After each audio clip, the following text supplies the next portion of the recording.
말씀 봅니다. 창세기 1장 27절, 28절, 29절, 2장 7절 이렇게. 자, 우리 한 목소리로 창세기 1장 27절에서 29절 읽습니다. 하나님이 자기 형상 곧 하나님의 형상대로 사람을 창조하시되 남자와 여자를 창조하시고 하나님이 그들에게 복을 주시며 하나님이 그들에게 이르시되 생육하고 번성하여 땅에 충만하라. 땅을 정복하라. 하늘의 새와 땅에 움직이는 모든 하시니라. 하나님이 이르시되 내가 온 지면에 씨 맺는 모든 채소와 씨 가진 열매 맺는 모든 나무를 너희에게 주노니 너희의 먹을 것이 되리라. 아멘. 2장 7절. 여호와 하나님이 땅에 흙으로 사람을 지으시고 생기를 그 코에 불어 넣으시니 생명이 된지라. 아멘. 신약 성경으로 갑니다. 다시 지난 시간에 보았던 로마서 5장 말씀 또 한번 읽습니다. 로마서 5장 10절과 11절, 로마서 5장 10절과 11절 읽습니다. 시작. 곧 우리가 원수 되었을 때에 그의 아들의 죽으심으로 말미암아 하나님과 화목하게 되었은즉 화목하게 된 자로서는 더욱 그의 살아나심으로 말미암아 구원을 받을 것이니라. 그뿐 아니라 이제 우리로 화목하게 하신 우리 주 예수 그리스도로 말미암아 하나님 안에서 또한 즐거워하느니라. 아멘. 아멘. 우리는 지난 시간 로마서 5장 이 10절과 11절 말씀 또 오늘 또 연이어서 또 창세기와 연결해서 살펴보도록 하겠습니다. 5장 6절, 5장 8절, 5장 10절 말씀이 이제 중요한데요. 여기서 중요한 말씀이 우리가 잠깐 단추 열겠습니다. 자, 우리가 아직 누가 되었을 때? 아직 연약할 때, 이제 연약할 때. 그 다음에 우리가 아직 죄인 되었을 때. 그 다음에 10절에서는 우리가 원수 되었을 때. 이겁니다. 여기서 우리가 아직 연약하고 우리가 아직 죄인 되었다 할 이때가 어느 때라고 그랬습니까? 예수님을 믿기 전이다. 예수님을 믿기 전의 상태. 아직이라는 말이에요. 우리가 가장 인간이 연약할 때는 가장 그럼 언제 연약하다는 거예요? 병든 게 연약한 게 아니고 가난한 게 연약한 게 아니고 많이 못 배운 게 연약한 게 아니란 말이죠. 인생이 가장 연약할 때는 누구를 믿지 않을 때, 예수님 믿지 않을 때가 가장 연약한 사람이에요. 자, 그 다음에 아직 죄인 되었을 때, 여러분 예수 믿지 않은 그 사람은 항상 누구예요? 죄인이에요. 예수 믿지 않은 사람은 그가 별 말을 다 해도 그는 죄인이에요. 그러면 예수 믿기 이전에 이 상태를 뭐라고 표현했어요? 우리가 아직 원수 되었을 때. 그래서 그래서 예수 믿기 이전에 우리의 상태를 누구라고 표현했냐면 원수. 그러면 제가 이제 지난주에 말씀을 드린 것은 원수라고 하는 이 단어는 어떤 표현이다? 원수라고 하는 표현은 하나님과 관계 표현이에요. 근데 그 관계 표현인데 하나님과 관계가 좋다, 좋지 않다. 좋지 않다. 다른 용어로 쓸 뭐가 없다 이 말이에요. 하나님과 관계가 가장 안 좋다고 하는 표현을 뭘로 했어요? 원수라는 단어로 썼어요. 그러면 하나님과 원수 되었을 때 이 사람들의 삶의 방식이 뭐였어요? 이들이 하나님과 원수 되었을 때 로마서 우리가 말씀해 보면 뭘로 썼어요? 순리를 영리로 썼다 이렇게 됐어요. 순리라는 말은 가장 쉽게 말하면 누가 세우신 질서예요? 그렇죠. 하나님께서 세우신 창조 질서란 말이에요. 하나님께서 세우신 창조 질서, 이것이 무엇이다? 이게 순리예요. 이 세상에서 순리다 그렇게 말하면 하나님께서 세우신 창조 질서예요. 그 영리라고 하는 건 뭐죠? 영리 그러면 하나님께서 세우신 창조 질서를 거스리는 것이 영리예요. 하나님은 우리가 어떻게 살기를 원하시죠? 하나님께서 세우신 창조 질서를 따라 살기를 원해요. 그런데 하나님과 원수가 되면 하나님과 관계가 가장 좋지 않기 때문에 순리를 따라 살지 않아요. 하나님께서 세우신 창조 질서를 따라 살지 않아요. 하나님과 원수가 된 이 인간은 하나님께서 세우신 창조 질서를 거스리며 영리로 살아요. 이 영리의 대표적인 것이 있는데 그게 뭐라 그랬어요? 그게 남자와 남자가, 여자와 여자가, 그죠? 그걸 우리가 동성애라 그랬어요. 그래서 영리를 가장 대표적으로 표현할 수 있는 것, 인간이 순리를 거스린다고 할 때 그것을 대표적으로 표현할 수 있는 것이 뭐다? 동성애다. 남자와 남자가, 여자와 여자가. 그런데 하나님께서 세우신 창조 질서는 뭐죠? 남자와 여자가, 여자와 남자가 결혼해서 부부가 되어서 어머니가 되고 아버지가 되고, 이게 하나님이 세우신 창조 질서죠. 그런데 동성애 이런 것들은 거역하는 거죠. 그러면 순리를 영리로 쓸 때, 이 순리를 영리로 썼을 때 이들에게 하나님께서 재판장으로서 언도하시는 형이 무슨 형이죠? 그게 하나님께서 로마서 1장에 보면 무엇에 해당한다고? 사형에 해당한다고. 그래서 사형, 이미 그래서 성경은 모든 인생들이 다 어때요? 다 사형 언도를 받은 죄인이라 이 말이죠. 자, 그러면 하나님이 이걸로 끝내시느냐 하는 것이죠. 모든 인생들이 영리로 사니까 영리로 사는 인생들을 사형 언도를 내려서 끝내고 마시느냐? 그게 아니죠. 오늘 5장, 로마서 5장을 읽으셨는데 5장 10절을 보시면 곧 우리가 원수 되었을 때, 자, 원수 되었을 때, 연약할 때, 죄인 되었을 때, 원수 되었을 때 하나님 어떻게 하셨어요? 그의 아들의 죽으심으로 말미암아 하나님과 뭐하게 하셨다? 화목하게 하셨다, 이 말이죠. 이제 이 말씀이 우리에게 아주 중요하죠. 자, 하나님과 원수가 되었는데, 원수가 되어서 사형의 언도를 받았는데 하나님께서 사형 언도를 받은 이 인생들을 어떻게 하면 사형에서, 그죠? 우리로 얘기하면 멸망해서 건져낼 거냐 할 때 방식을 뭘로 선택했다는 거죠? 무엇으로? 아들의 정확하게 이제 성경이니까 한번 봅시다. 그의 아들의 죽으심으로 말미암아, 자, 아들의 죽으심으로 말미암아라고 바울 사도를 통해서 쓰고 있어요. 자, 아들의 죽으심으로 말미암아 결국 연약함이 제거가 되고 죄인됨을 벗게 되고 원수된 자가 하나님의 백성이 되고 자녀가 되고 신부가 되는 은혜를 입혀주셨어요. 무엇으로? 아들의 죽으심으로 말미암아. 여러분, 아들이 어디서 죽으셨습니까? 십자가 위에서 죽으셨습니다. 이것을 우리는 이 사건을 뭐라 그러죠? 하나님께서 아들을 통해서 베푸신 구속 또는 구원, 이렇게 얘기하죠. 그럼 여러분, 여기서 잘 살피셔야 될 것은 아들이 십자가의 죽으심으로 말미암아 우리를 뭐 하셨다? 구속하시고 구원하셨다라는 거죠. 그러면 이 구속과 구원의 목표가 뭐냐 하는 거죠. 그럼 우리 한국 교회의 구원론, 우리 한국 교회의 구원론은 뭐죠? 아들의 죽으심으로 말미암아 나를 구속하시고 구원하셨다. 왜 구원하셨습니까? 라고 물으면 우리가 금방 튀어나오는 말이 이렇게 튀어나오는 경우가 아주 많아요. 어디 가게 하시려고? 천국 가게 하시려고. 맞습니까? 틀립니까? 틀려요? 맞지요? 당연히 맞지요.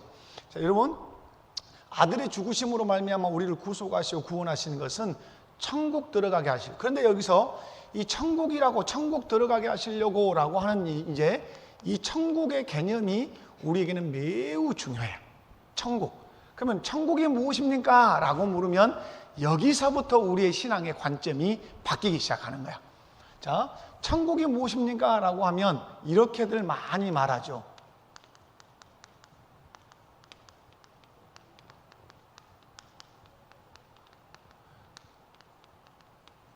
맞아요? 틀려요? 자, 천국이 무엇입니까? 물어보면 죽어서 들어가는 하나님 나라. 그럼 이건 맞아도 틀려요? 틀려요? 맞지요? 자, 우리의 구원관이 여기서 점검돼야 돼요. 분명히 아들의 죽으심으로 말미암아 우리를 죄에서 구속하시고 구원하셨어요. 그래서 어디로 들어가게 하시죠? 천국으로 들어가게 하셨어요. 근데 이 천국의 개념을 우리가 어떻게 장착을 하고 사냐면 천국은 죽어서 들어가는 나라라고 생각을 해요. 자, 맞기는 맞았지만 다 맞는 건 아니에요. 자, 천국을 다른 말로 말하면 다른 말로 뭐라고 말할 수 있죠? 천국을 하나님, 그렇죠. 하나님 나라라고 말할 수 있어요. 그러면 하나님 나라는 언제 임했냐 하는 거죠. 하나님 나라는 우리는 죽어서 들어가는 나라라고만 생각하면 우리의 신앙생활은 아주 방향이 달라질 수 있어요. 그런데 천국 하나님 나라는 언제 들어가는가? 여러분, 하나님 나라 천국은 언제 들어가죠? 자, 하나님 나라 천국은 언제 들어가요? 예수님을 믿고 죽으면 가죠. 그러나 더 중요한 것은 정확한 시제가 중요해요. 천국은 언제 들어가는가? 하나님 나라는 언제 들어가는가? 예수님을 믿는 순간에 들어가요. 그러면 여러분에게 답을 내릴 수 있어요. 나는 그러므로 이미 예수님을 믿었으므로 이미 어디에 들어갔다?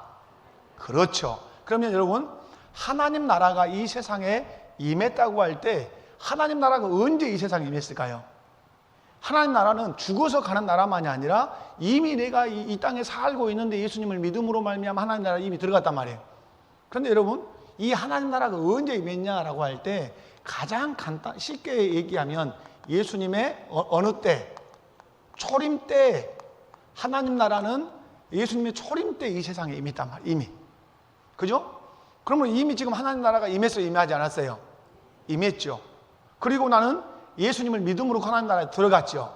하나님 나라에 들어갔으니까 신분적으로는 하나님의 자녀일 뿐만 아니라 왕이신 하나님의 누구예요?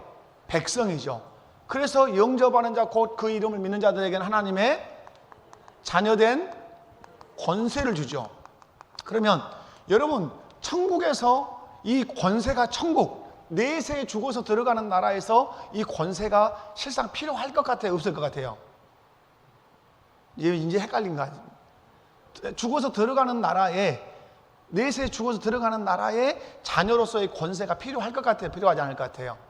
엄밀히 말하면 큰 의미는 없죠. 그럼 이 권세는 언제 필요한 것이죠? 내가 권세를 써야 하는 현장에 필요한 것이죠. 그러면 내가 하나님의 백성으로서 이 권세를 자녀된 자로서 권세를 써야 하는 현장이 어디겠어요? 이 세상이겠죠. 어디라고요? 이 세상. 그래서 자녀된 권세를 그래서 언제 주신 거죠? 내가 어디서 살 때? 이 세상에서 예수를 믿을 때 이 자녀된 권세를 주신 것이죠. 그러므로 기억하셔야 되죠. 나는 이 세상에서 하나님의 자녀로서 권세를 가지고 무슨 노릇을 하면서 살까요? 왕 노릇을 하면서 살아요. 무슨 노릇 하면서 산다고요? 왕 노릇 하면서 살아요. 그래서 여러분, 내 이름으로 귀신을 물리치면 떠난다 하는 말. 그러면 누가 예수님의 이름을 쓰는 거죠? 하나님의 백성이며 하나님의 자녀인 우리가 예수님의 이름을 선포하면 귀신이 떠나간다. 병든 자가 고침받는다. 이런 말씀을 마가복음에 이렇게 하시잖아요. 왜 이 말씀 하시냐 말이에요. 그러면 내 이름으로 귀신에게 명하면 귀신이 떠나가고 내 이름으로 기도하면 병든 자가 고침받는다. 이걸 통해서 무엇을 말씀하실까요? 여러분이 성경을 들여다보실 때 잘 보셔야 되는 영역이 이제 이런 영역이에요. 자, 신비주의가 되는 이유, 빠지지 않을 수 있는 거. 여러분, 우리가 기도했는데, 우리가 예수님의 이름으로 예수님의 이름으로 기도를 했다 합시다. 자, 기도를 했는데 누가 나갔어요? 귀신이 나갔어요. 뭐가 고침받았어요? 병이 고침받았어요. 그러면 이걸 통해서 하나님이 뭘 지금 보여주시는 거예요? 그죠? 지금 그곳 뭐가 임했다? 지금 하나님 나라가 임했다. 누가 지금 사는 곳에 내가 예수님의 이름으로 기도하는 그 현장에 하나님 나라가 이미 뭐했다? 임했다는 걸 보여주는 거예요. 우리 눈으로 하나님 나라가 임한 게 아니잖아요. 그럼 하나님 나라가 임했다는 말은 누가 통치한다는 거예요? 하나님이 지금 통치하신단 말이에요. 그런데 통치하실 때 누구를 통해서? 하나님의 백성들을 통해서 통치한단 말이에요. 그러므로 하나님 나라가 임했다는 것을 보여주는 가시적인 현상이 귀신이 쫓겨나가고 병든 자가 고침받는 거예요. 누구의 이름으로 기도하면? 예수님의 이름으로 기도하면 그러는 것이죠. 그러므로 여러분, 이미 이 세상에 어떤 나라가 임했다? 하나님 나라가 임했다는 거예요. 근데 그 하나님 나라가 임했는데 그 하나님 나라 백성이면서 자녀이면서 신부인 우리가 왕권을 가지고 왕의 권세를 가지고 통치하면서 지금 살아간단 말이에요. 그죠? 이게 이제 왕국론으로 가면 우리가 왕국에, 하나님 나라 왕국에 속해서 왕 노릇하고 있다고 하는 중요한 근거가 되는 것이죠. 그래서 여러분이 천국은 죽어서 들어가는 나라라고만 생각하면 어디에 문제가 많이 발생할 수 있어요. 삶에 대해서, 오늘 우리의 삶에 대해서 큰 의미 부여를 안 한단 말이에요. 근데 성경에서 가르쳐 주는 것은 이미 임한 이 하나님 나라를 이 세상에서 예수의 이름으로 왕노릇하면서 살아가는 그 사람이 어디로 들어가는 거예요? 죽어서 내세의 천국으로 들어간다는 사실을 기억하셔야 돼요. 이 세상에서는 아무렇게나 살다가 천국에 들어가는 것이 아니라 이 세상에서 예수 그리스도의 다스림을 받으며 또 예수 그리스도 이름으로 통치를 하면서 이 땅에서 하나님 나라를 이루면서 살아가는 그 사람이 내세의 하나님 나라로 들어갈 수 있는 거예요. 아멘이십니까? 그래서 여러분, 가장 중요한 것이 뭐냐면 우리 성경의 주제에서 가장 중요한 주제가 이 주제예요. 무슨 주제? 하나님 나라라고 하는 거예요. 오늘 창세기 1장을 읽었지만 창세기 1장에서 가르쳐 주려고 하는 게 뭐죠? 하나님이 통치하시는 나라를 만들고 싶어 하셨다는 거예요. 에덴 동산이 어떤 나라가 되기를 원하신 거예요? 하나님 나라가 되기를 원했던 거예요. 그런데 아담과 하와가 그 에덴 동산을 하나님 나라가 되도록 그들이 바르게 못했던 것이죠. 그래서 이스라엘 나라라고 하는 국가, 어떤 나라가 되기를 원하신 거예요? 하나님 나라가 되기를 원하시는 거예요. 그러나 그 나라의 왕들이 하나님 나라를 이루지 못했던 것이죠. 그럼 예수님이 왜 오셨습니까? 하나님 나라를 이루시기 위해서 오신 것이죠. 그래서 성경은 하나님 나라죠. 그래서 예수님께서 이 땅에 오셔서 또 성령을 보내시고 성령 받은 우리로 하여금 하나님 나라를 이루면서 살게 하시죠. 그래서 완성은 그래서 어디서 되지만 죽어서 들어가는 데에서 천국에서 완성은 되지만 우리가 분명히 기억할 것은 이 세상에 하나님 나라가 이미 임했다 하는 사실을 기억을 이제 하시면 좋아요. 근데 이제 원수되었던 우리가 누구의 죽으심으로 말미암아서 아들의 죽으심으로 말미암아 누구와 화목됐죠? 하나님과 화목됐어요. 오늘 이 말씀이 중요한 것은 원수된 우리가 아들의 죽으심으로 말미암아 하나님과 화목됐어요. 그러면 여기서 여러분 잘 보셔야 될 것은 아들의 이 죽으심이라고 하는 것이 무엇을 말하려고 해요? 우리는 아들의 죽으심으로 무슨 사건이 일어나죠? 죄사함이 일어나죠. 죄사함. 그럼 죄사함의 목적이 뭐냐? 그럼 우리는 죄사해서 영생 얻어서 어디로? 천국 들어가게 한다. 이렇게 쉽게 빨리 결론을 내린단 말이에요. 그게 맞아요. 근데 중요한 것은 죄사함이라고 하는 것, 왜 아들의 죽으심으로 말미암아 죄사함을 주셨는가? 그건 목표가 어디가 있어요? 여기 있는 것이죠. 여기 뭐예요? 화목. 그러면 여러분, 이 화목은 어떤 용어죠? 원수 대 화목. 요건 원수는 무슨 표현이에요? 관계가 가장 안 좋다는 표현을 원수로 한단 말이에요. 그런데 이 원수된 하나님과의 관계를 화목하게 하기 위해서 아들이 어떻게 했어요? 죽으신 거예요. 그럼 아들의 이 죽으심, 이 죄사함, 요것의 목표는 어디가 있다는 말이에요? 하나님과 무슨 회복에 있는 거예요? 그렇죠. 제가 하려고 하는 지금 목놓아 애치고 싶은 것이 뭐냐면 하나님과의 무슨 회복? 관계 회복이란 말이에요. 예. 자, 모든 우리 인생의 문제는 여기 있는 거예요. 하나님과 무엇의 문제다? 관계의 문제예요. 자, 우리 인생의 모든 문제는 누구와의 문제다? 하나님과 관계의 문제예요. 그런데 신앙생활을 여러분이 해올 때 우리의 신앙생활은 하나님과의 관계의 문제다라고 자꾸 어필하는 메시지를 들었냐 하는 거예요. 이제 뒤로 가서 설명하겠지만 우리의 신앙생활은 하나님과의 관계에 대한 표현이다. 이 메시지를 여러분이 듣고 살았냐 하는 거예요. 이게 중요한 거죠. 자, 남편과 아내가 있는데 이정태라고 하는 남편이 장혜숙이라고 하는 제 아내를 거칠게 대한다.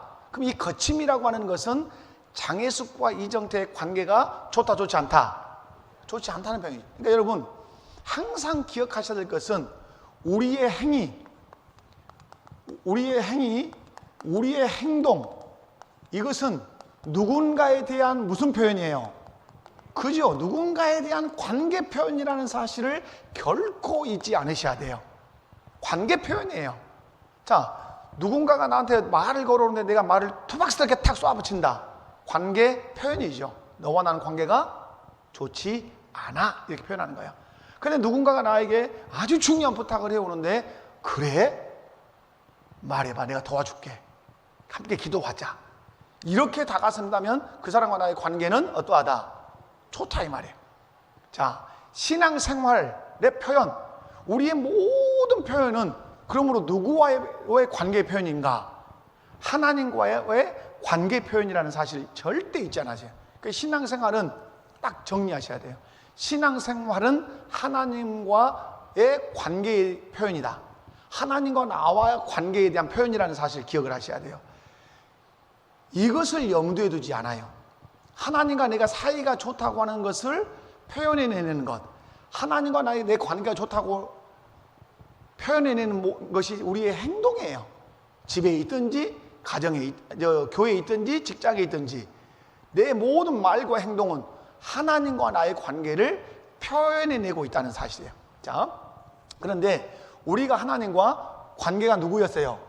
원수였죠. 그런데 아직이라는 말이에요. 아직. 이 말은 뭐냐면 우리 스스로의 힘으로 우리의 연약함을 벗을 수 없어요.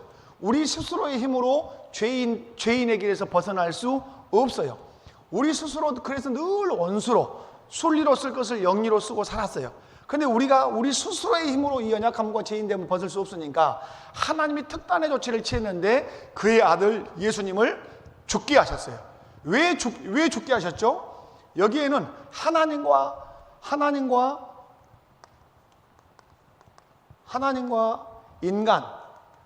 인간이 있는데 이 사이에 하나님과 관계를 파괴하는 게 뭐죠?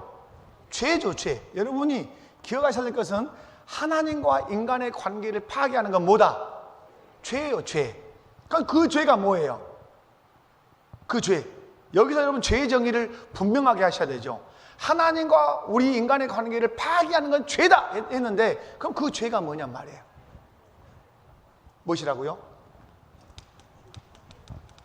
소리가 안 들리니까 답을 하셨겠지만은, 자, 죄의 정의를 분명하게 하셔야 되죠.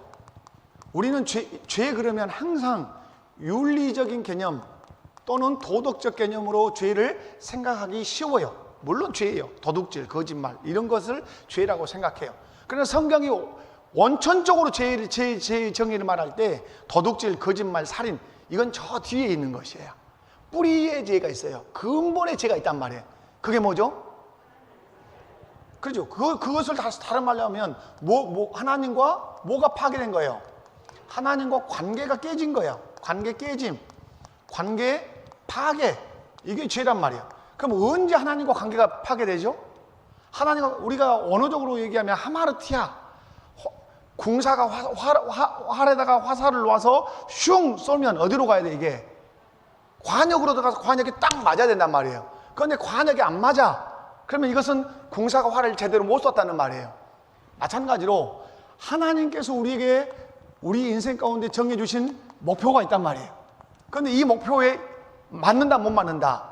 못 맞는 거예요. 그 하나님이 우리에게 정해주신 우리 인생의 가장 큰 목표는 뭘까요? 하나님을 섬기는 것이에요. 하나님을 경외하는 것이에요. 그런데 하나님을 섬기지 않고 우상을 숭배하고 다른 것을 섬기는 것이 가장 근원의 죄예요. 그러니까 뭐예요? 하나님과 관계가 깨져 있는 것이죠. 그러므로 모든 인생의 문제가 발생하기 시작하죠. 죽음이 들어오기 시작하고, 그리고 아까 말한 도덕적인 윤리적인 죄들이 막 파생하기 시작하는 것이죠.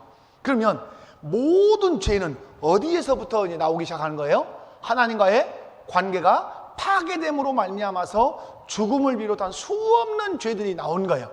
그러면 쭉 거슬러 올라가서 우리의 죄 문제를 해결하려면 어떤 문제가 해결이 돼야 돼요? 하나님과 관계가 깨진, 그저 관계 파괴된 이 관계 문제가 해결돼야 되죠. 근데 이 관계를 파괴한 게 뭐였다는 거예요? 죄란 말이에요. 그 죄는 뭐예요? 하나님을 섬겨야 할 사람이 하나님을 섬기지 않는 이것이 가장 큰 죄란 말이에요. 이 죄를 우리 인간 스스로가 해결이 가능하다, 불가능하다? 불가능한 것이죠. 그래서 그 죄를 해결해 주시기 위해서 아들이 이 땅에 인간의 몸을 입고 오셔서 십자가에서 죽으셨단 말이에요. 죽으셨는데 그 예수님을 믿으면 하나님과 뭐가 회복돼요? 관계가 회복이 돼요.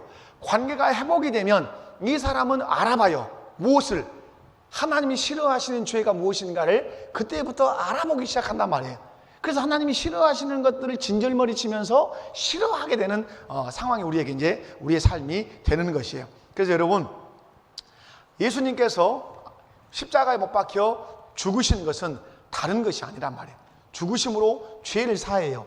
죄를 사해서 하시려고 하는 근원의 목적은 뭐다? 하나님과 관계 회복이다. 하나님과 관계 뭐라고요? 회복이에요. 회복. 관계 회복. 관계 회복. 관계가 회복되니까 원수가 누구로 바뀌었어요? 아까 원수 관계가 어떤 관계로? 화목의 관계로 바뀌었다 이 말이에요. 그래서 여러분이 기억하셔야 될 것은 여러분 예수님을 믿으면 누구와의 관계가 좋다? 하나님과의 관계가 매우 좋다. 여러분, 그래서 여러분 로마서 오늘 5장을 읽어보시면 이렇게 기록이 되죠. 로마서 5장 말씀을 보면 11절 말씀에 그리스도로 말미암아 하나님 안에서 또한 뭐하느니라? 즐거워하느니라 이 말씀이 있죠. 즐거워한다 이 말은 다른 말이 아니에요. 자랑한다는 뜻이에요. 그리스도로 말미암아 즐거워한다는 말은 뭐 한다고요? 자랑한다. 뭘 자랑한단 말이에요? 나는 하나님과 관계가 좋은 사람입니다 라고 자랑한다는 거예요. 여러분 뭘 자랑하고 싶어 하세요? 뭘? 아파트 평수? 좋은 차? 통장에 돈? 그걸 자랑하고 싶으십니까? 자녀들이 세상에서 잘 된 것? 이것이 자랑이에요? 아니죠. 오늘 여기서 자랑은 뭐예요? 나는 하나님과 관계가 좋아진 사람이라고 자랑하는 거란 말이에요. 그래서 여러분 이제 살펴보면 그래요. 우리의 즐거움은 무엇이어야 되는가? 즐거움의 원천은 무엇이어야 되는가? 무엇이어야 되죠? 하나님과 관계가 좋아졌어요. 자, 그러면 하나님과 관계가 좋아졌다라고 할 때, 자, 하나님과 관계 회복이, 이 관계 회복은 무엇으로만 된다 그랬어요? 관계 회복은 무엇으로만? 예수 그리스도의 죽으심. 그 예수님을 믿음으로만 하나님과 우리 관계는 해결이 돼요. 뭐가 거기서 처리되니까? 죄 문제가 처리되니까 그래요. 그럼 관계 회복이 되면 우리는 하나님과 크게 세 가지 관계로 나눌 수 있어요. 하나지만 셋으로 나눌 수 있는데, 제일 먼저 하나님은 누구시고 왕이시고, 나는 누구고? 나는 백성이에요. 백성이, 요거 이게 하나 묶음이겠죠? 자, 두 번째, 하나님은 나의 누가 되시고, 얘기해 보세요. 아버지가 돼요. 그리고 나는 누가 되죠? 자녀가 돼요. 자, 세 번째, 하나님은 예수님이시니 예수님 신의 산에서 그 언약이 있기 때문에 그냥 하나님으로 저희가 하겠습니다. 하나님은 누가 되시고 신랑이 되시고 나는 누가 되죠? 신부가 돼요. 신부. 이 세 가지 신분만 있어요. 그죠? 하나님과 관계가 회복되면 하나님은 나의 왕이 되시고 나는 누가 되고 백성이 되고 하나님 아버지가 되고 나는 하나님의 자녀가 되고 하나님 나의 신랑이 되시고 나는 신부가 되고 예수님 누구예요? 우리 신랑이고 우리의 신부가 되시죠. 그죠? 그래서 큰 틀 안에서는 이 관계가 가장 큰 관계예요. 이 관계가 가장 큰 관계. 이 관계 속에 2번과 3번이 들어있어요. 이해 가요? 눈을 바짝 뜨시고 자, 왕과 백성이라고 하는 이 관계 속에 아버지와 자녀 관계, 신랑과 신부 관계가 들어있어요. 그 속에. 이해 가시죠? 자, 그렇게 이제 보시고, 그래서 구원이라고 하는 것은 우리 성도님들 기억하셔야 될 것은 구원이라고 하는 것은 구원 무엇이냐라고 할 때 죄사함이다 이렇게만 말하시면 안 되고 그 속에 자 구원 예수님이 십자가의 죽으심으로 나를 뭐 하셨다? 구원하셨다. 이 구원은 무엇이다? 하나님과 뭘 회복하는 것이다? 관계를 회복하는 것이다. 이게 이제 아주 구원에서는 핵심적인 것이에요. 예수님이 십자가의 죽으심으로 나를 구원했다는 말은 하나님과 원수였던 나의 관계를 화목하게 했다. 관계가 어떻게 됐다? 화목하게 됐다 이 말이에요. 그래서 여러분 예수 믿어서 얻어지는 모든 신분은 관계적 신분이에요. 왕과 백성, 아버지와 아들, 신랑과 신부 다 뭘 말하는 거예요? 관계를 말하는 거예요. 예수님의 십자가를 통해서 얻은 구속으로 말미암아서 우리가 얻은 신분, 그 신분은 뭐냐? 관계적 신분이에요. 따라서 합시다. 관계적 신분이다. 어떤 관계? 하나님과 나의 관계를 표현한단 말이에요. 왕과 백성, 아버지와 자녀, 신랑과 신부. 그러므로 여러분 이제부터 신앙생활할 때 관점을 가지셔야 돼요. 여러분이 신앙생활의 모든 관점은 무슨 관점으로 보셔야 돼요? 관계적 관점으로 모든 것을 보셔야 돼요. 이제 신앙생활 잘하는 키예요. 자, 교회를 볼 때 어떤 관점으로 봐야 돼요? 교회 그러면 하나님과의 관점으로 봐야 돼요. 교회는 그리스도가 머리, 교회는 그리스도의 몸. 그래야 누가 원하시는 교회 우리가 세워갈 수 있어요? 우리 주님이 원하시는 교회로 세워갈 수 있어요. 그런데 교회가 어려움을 겪는 이유, 사람이 있기 때문에 어려움을 겪는다고 말하지만은 뭘 안 배운가? 관계적 관점으로 교회를 안 본단 말이에요. 항상 어떻게 봐요? 이기적 관점으로 교회를 보는 거예요. 나한테 잘해주는 성도가 좋은 성도요. 나한테 함부로 하는 성도는 나쁜 성도예요. 다 누구 관점이에요? 나 중심이란 말이에요. 그런데 관점을 어떻게 가져야 돼요? 이 교회는 머리가 예수님이고 그 몸이 예수님의 몸이라고 하는 관점으로 자꾸 교회를 봐야 누구를 대하듯이 교회를 대할 수 있어요. 그렇죠. 예수님을 생각하면서 교회를 대할 수가 있는 것이죠. 남편과 아내 잘해주면 좋고 안 해주면 성질나고 이런 관계가 아니죠. 아내가 남편을 바라볼 때 어떤 관점으로? 하나님이 나의 남편으로 주신 사람으로, 남편이 아내를 볼 때 하나님이 내 아내로 주셨다. 그러므로 하나님이 주신 사람이라는 관점으로 아내를 바라보고 남편을 바라보아야 누가 기뻐하시는 아내로, 누가 기뻐하시는 남편도 대할 수 있냐 말이에요. 누가 기뻐하시도록. 그죠? 하나님이 내게 그런 관계를 맺게 하셨기 때문에 하나님이 어떻게 아내를 대하라고 했는가, 하나님이 어떻게 남편을 대하라고 했는가를 생각하면서 남편과 아내를 대하니까 누가 영광을 받으셔요? 하나님이 영광을 받으시는 것이죠. 근데 우리는 나한테 잘해준 사람은 항상 아군이에요. 그러나 나한테 못해준 사람은 그 적군이에요. 그러면 안 된단 말이에요. 여러분, 그래서 교회를 우리가 이기적으로 교회를 다닐 수 있어요.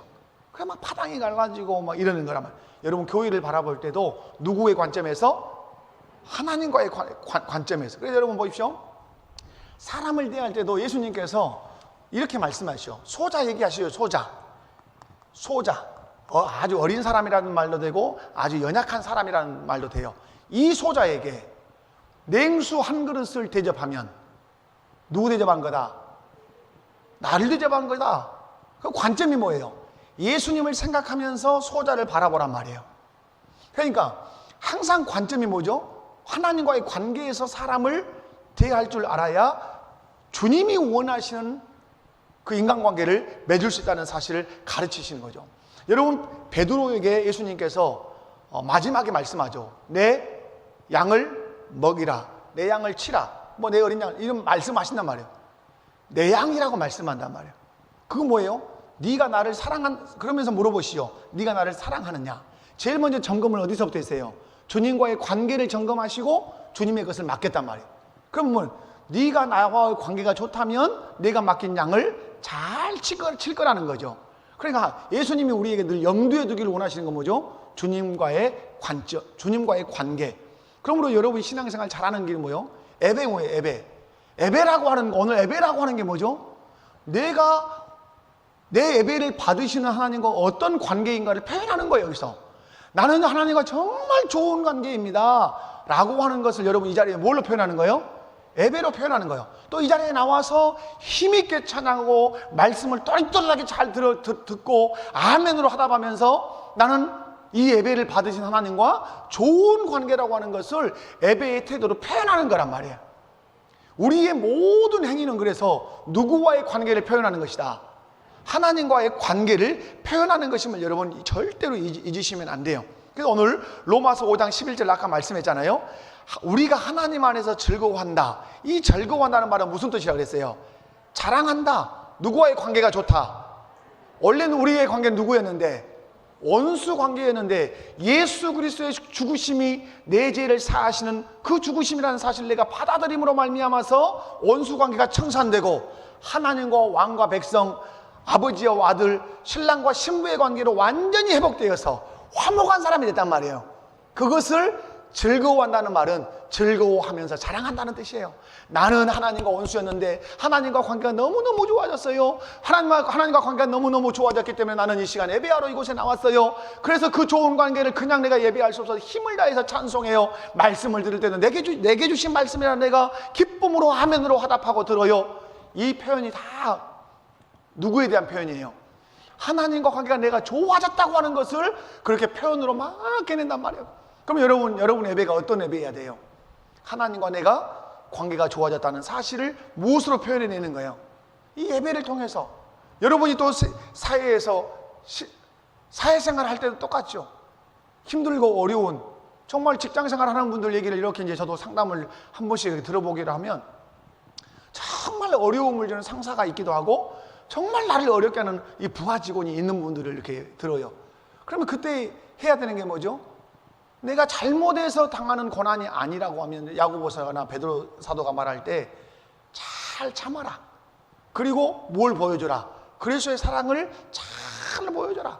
로마서 말씀에 원수의 머리 위에 뭘 쌓아놓으라?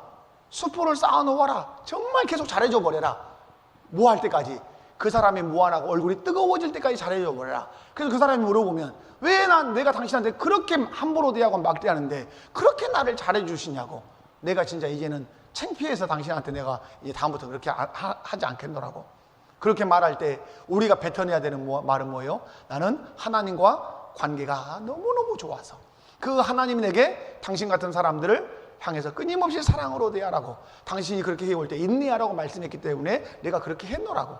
그래서 하나님과 내가 관계가 좋은 것을 어떻게 한다? 자랑한다 이 말이죠. 여러분, 우리가 봉사할 때도 어떻게 해야 되는 거예요? 봉사도 우리가 봉사하는 것도 우리 성도들이 어려운 이유가 뭐죠? 봉사도 누구의 관계에서 이 봉사해야 돼요? 하나님과 관계. 내가 하나님과 관계가 좋으니까 그 관계 좋다는 표현을 뭘로 해내는 거예요? 봉사로 해내는 거란 말이에요. 그죠? 그러니까 누가 안 알아주니까 짜증난다. 그 누구와 관계를 생각하는 거예요? 사람과의 관계가 맨날 생각하는 거예요. 내가 봉사하는 거 누구 때문에? 내 관계, 나와 너무 친밀해지신, 나와 화목해지신 나의 아버지가 되시고 나의 왕이 되시고 내 신랑이 되신 주님이 내가 봉사하는 걸 기뻐하니까 그 일을 한단 말이에요. 아무도 안 알아줘도, 어느 누구도 칭찬해주지 않아도 그것 때문에 낙심하거나 실망하는 일이 있다 없다?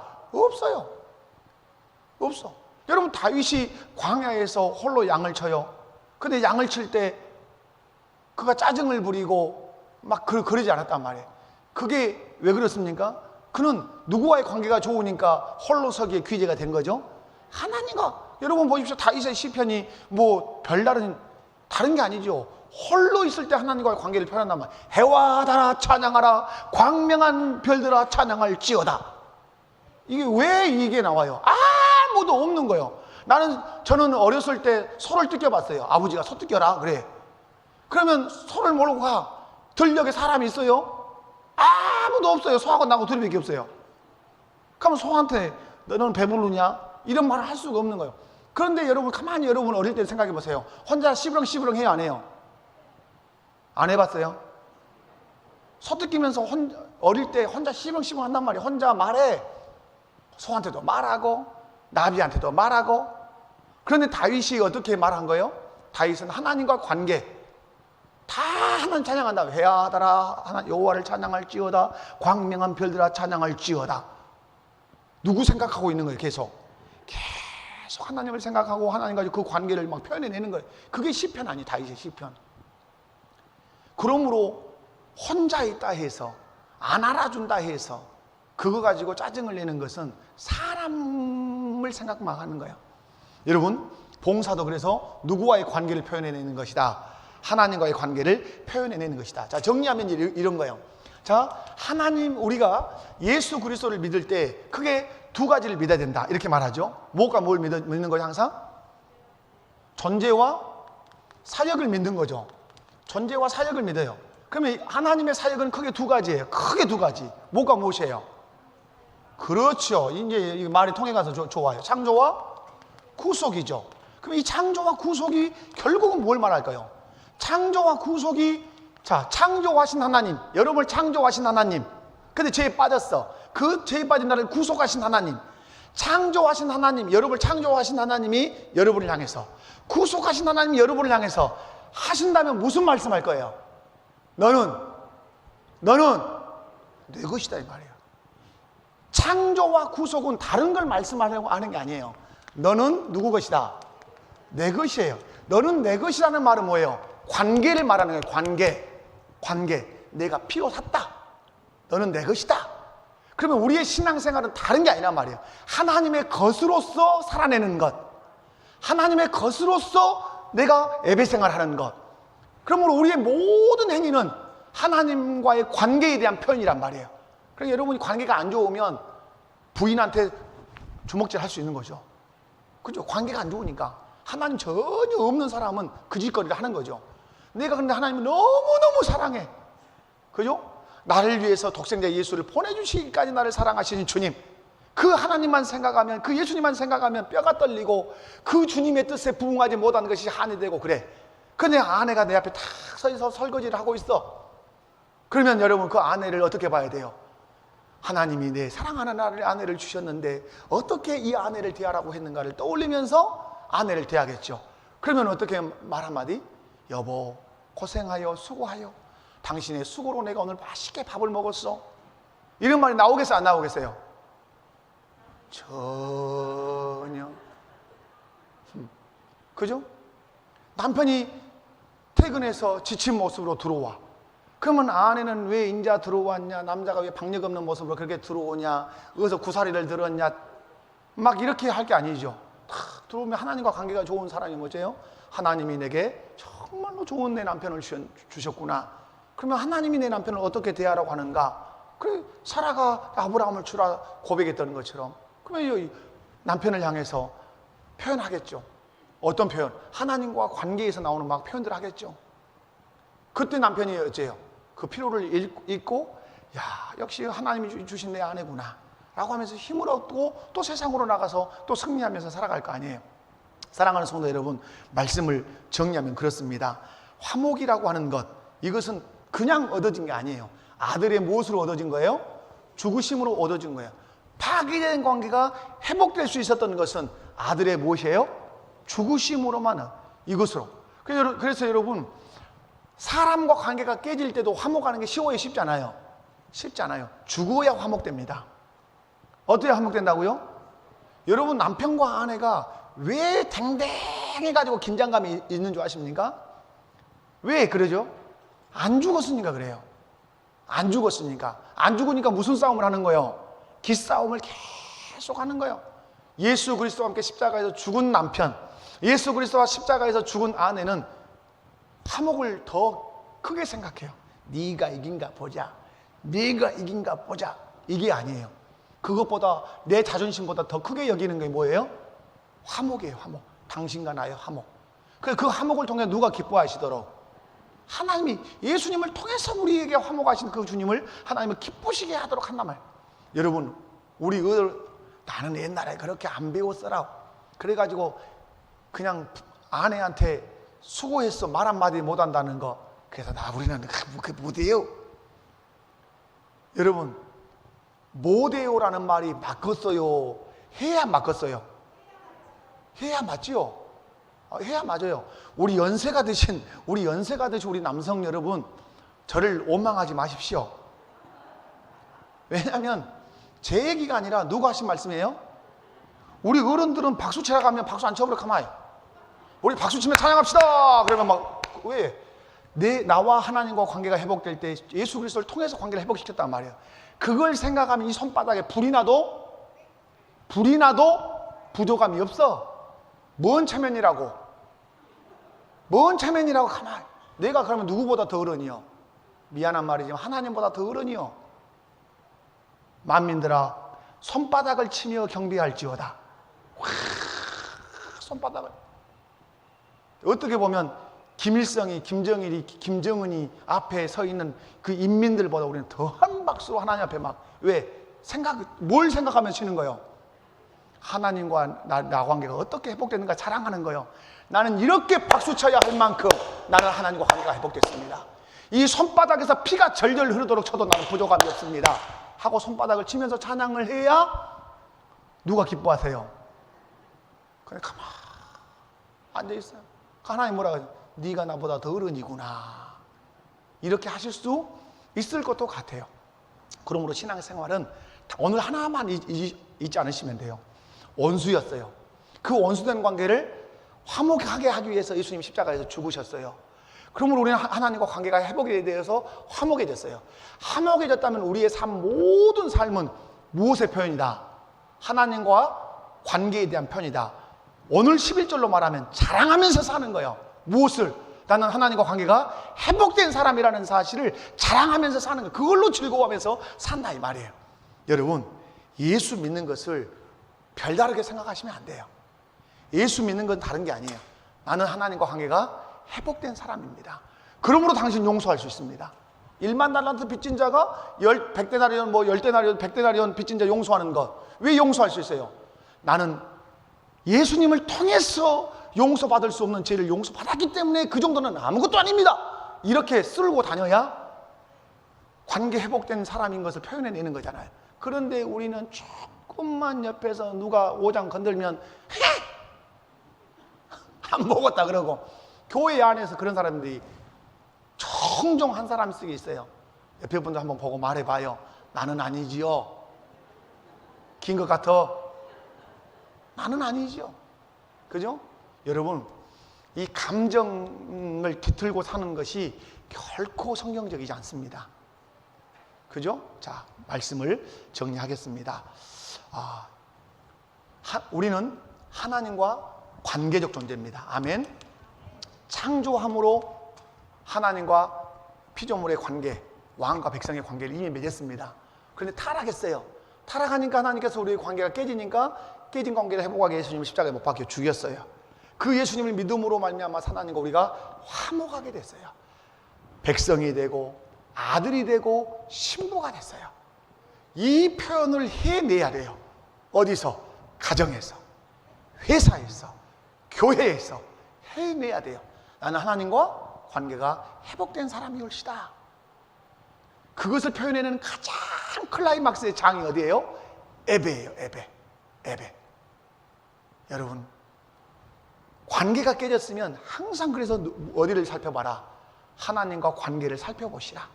남편과 아내인 내가 관계가 안 좋다. 성도에 있는 우리 관계가 안 좋다. 그러면 그 관계의 중심에 서 계시는 하나님이 어떻게 하기를 원하시는가를 질문하십시오. 그리고 성경을 통해서 말씀을 여러분이 들었다면 그대로 순종하십시오. 그러면 그곳에 하나님의 나라가 임해서 그곳에 화목이 이루어질 것이고 천국이 분명히 이루어질 줄로 믿습니다. 자비로우신 아버지 하나님 감사합니다. 오늘 또 귀한 말씀을 통해서 하나님과의 관계를 살필 수 있도록 은혜 주신 것을 감사합니다. 예수님을 통해서 관계가 회복됐다면 하나님을 높이며 살 뿐만 아니라 나는 하나님과 관계가 회복된 사람인 것을 세상에 증거하며 살아가게 하옵소서. 예수님의 이름으로 기도하옵나이다. 아멘. 교회 소식